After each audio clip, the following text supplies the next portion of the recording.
4, ₹10 2, రూపాయికి 1 బ్రహ్మాండ అప్పిట్లా ఏంటి పావులాకు 4 మొన్నటి ₹10 2 నిన్నటి రూపాయికి 1 ఇందాక కలిసేపటి క్రితం వేసి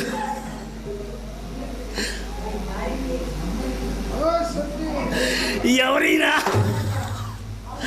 భవానీ శంకర అమ్మని చెట్టే ఏ పంతులు గారు ఏంటిట్ట మారిపోయో చక్కగా నీళ్ళ బిందులు మాత్రం ఏంటి బ్రహ్మాండంగా డ్యాన్స్ వేసావు. నువ్వు మాత్రం ఏంటయ్యా అట్ల బళ్ళ మోస్తున్నావేంటి? ఏయ్ వాట్ యు మీన్? నన్ను ఏమైనా ఒప్పుకుంటాను, అట్ల పళ్ళ నిన్ను సెట్ చేస్తే ఒప్పుకోను. ఎందుకని? ఉప్పమ్మిన పప్పమ్మిన వాడగ వంకాయ బజ్జీ అమ్మిన